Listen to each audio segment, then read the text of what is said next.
Assalamualaikum warahmatullahi wabarakatuh. Perkenalkan, nama saya Davin Darmawan dari kelas TIF RP 24A. Di sini saya ingin menjelaskan sedikit tentang 7 layer OSI. Jadi apa sih sebenarnya OSI ini? OSI ini secara sederhana adalah sebuah model yang memecah proses komunikasi jaringan yang sangat rumit menjadi 7 lapisan atau 7 layer. Setiap lapisan memiliki tugas spesifikasinya sendiri. Tujuannya adalah untuk standarisasi. Misalkan jika setiap produsen seperti Apple, Microsoft, atau Google, dia membuat aturan jaringan mereka sendiri, maka perangkat mereka tidak akan pernah bisa saling berbicara. Maka diciptakanlah oleh itu OSI untuk menyediakan bahasa yang sama. Penting untuk diingat, OSI ini adalah model teoritis atau model yang saat ini banyak digunakan di internet. Namun OSI juga tetap menjadi alat belajar terbaik untuk memahami semua aspek jaringan dari A sampai berikutnya.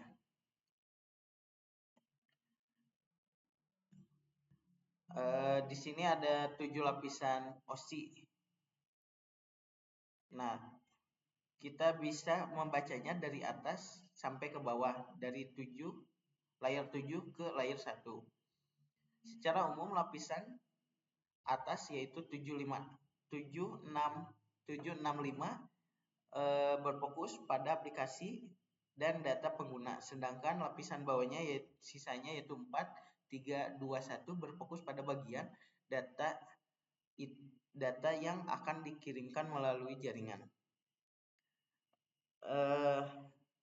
Untuk mempermudah kita menghafal 7 urutan ini, kita bisa menggunakan kata anak Pak Saleh tidak nakal dan pandai, yaitu anak application, Pak presentation, Saleh session, tidak transport, nakal network, dan data link, pandai physical. Nah, terus dari layer ke-7 yaitu layer yang paling atas, yaitu application. Ini adalah satu-satunya layer atau lapisan yang berinteraksi langsung dengan kita sebagai pengguna. Contohnya ketika kita membuka browser Chrome atau Opera dan browser lainnya, ketika mengirimkan email atau bermain game, maka kita sedang berinteraksi dengan layer ke-7 yaitu application. Di application ini juga menggunakan protokol, biasanya kalau di website atau aplikasi itu HTTP. Terus setelah application di layer ke-6 ada presentation. Nah, presentation ini bisa kita anggap sebagai penerjemah atau universal untuk jaringan. Tugas utamanya adalah memastikan data yang dikirim oleh komputer A ke komputer B dapat dibaca meskipun keduanya tidak menggunakan format data internal yang berbeda. Nah, di sini juga proses penting di mana enkripsi terjadi. Saat kita melihat ikon gembok di browser HTTPS, itu adalah kerjanya layer ke-6 yang dimana mengenkripsi data kita. Selain itu juga kompleksi data seperti mengecilkan file gambar atau video agar lebih cepat saat dikirim. Nah, selanjutnya setelah presentation ada session. Nah, session ini tuh fokus utamanya yaitu pada koneksi atau dialognya. Nah, tugasnya adalah membangun, memelihara, dan menghancurkan sesi komunikasi antar dua perangkat. Contoh sederhananya saat kita login ke sebuah website, maka layer kelima yang bertanggung jawab menjaga sesi login kita tetap aktif saat kita berpindah-pindah halaman. Nah, dan ketika kita diam terlalu lama, maka akan otomatis logout, di mana ini tuh layer 5 lah yang memutuskan sesinya. Setelah session, maka layer keempat yaitu transport. Nah, transport ini adalah lapisan yang sangat penting.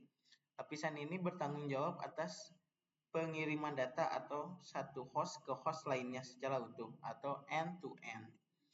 Di sini juga data besar dipecah menjadi segmen-segmen kecil agar lebih mudah dikirim. Lapisan ini juga melakukan kontrol alur agar server tidak kebanjiran klien dengan data, jadi tidak nge-lag gitu, dan memecahkan error. Di sini juga ada dua aktor utama di transport yaitu TCP dan UDP. TCP ialah Transmission Control Protocol, di mana TCP ini memastikan setiap segmen data sampai ke tujuan. Jika ada data yang hilang, maka ia akan meminta kembali digunakan untuk hal penting seperti browsing web dan email. Nah, sedangkan UDP atau User Datagram Protocol ialah UDP ini mengirim data secepat mungkin tanpa melihat apakah ada yang hilang atau tidak. Biasanya UDP ini dipakai saat video streaming atau game online, di mana dia lebih mementingkan kecepatan yang 100%, kecepatannya lengkap gitu. Setelah layer ke 4, maka ada layer ketiga yaitu network. Nah, network adalah seperti tukang posnya dalam internet. Tugasnya ialah routing atau menentukan jalur terbaik bagi data untuk mencapai tujuannya di jaringan yang sangat luas ini. Nah, layer ketiga ini juga menggunakan logika addressing yang kita kenal sebagai IP address. Nah, setiap perangkat di jaringan punya IP address yang unik.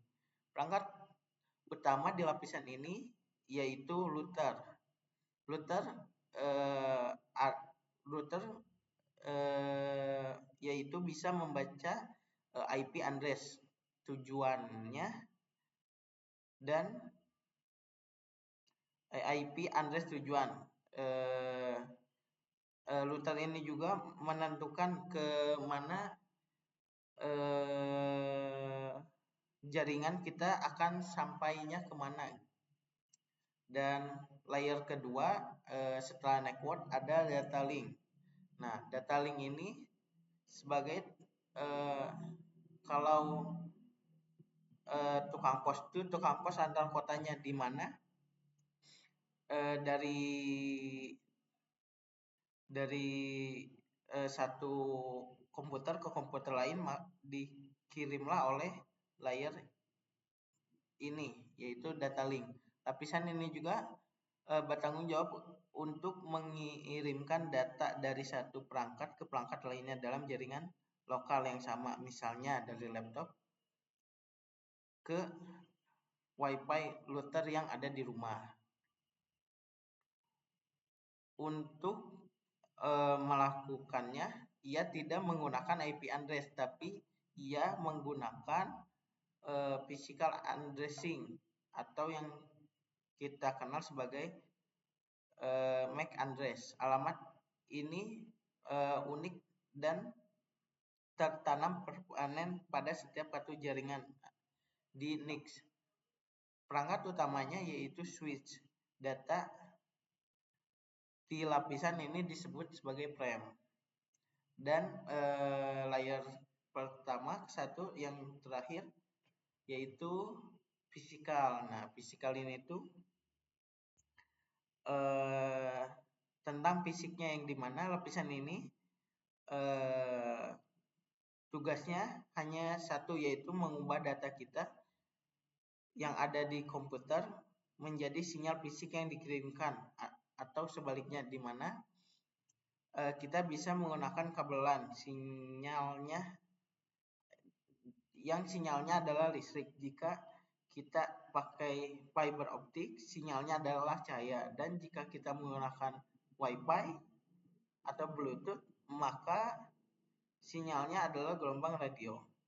Di sini si data kita diubah menjadi bit mentah, yaitu 1 dan 0. Jadi cukup sekian penjelasan yang bisa saya sampaikan tentang 7 layer OSI. Terima kasih. Wassalamualaikum warahmatullahi wabarakatuh.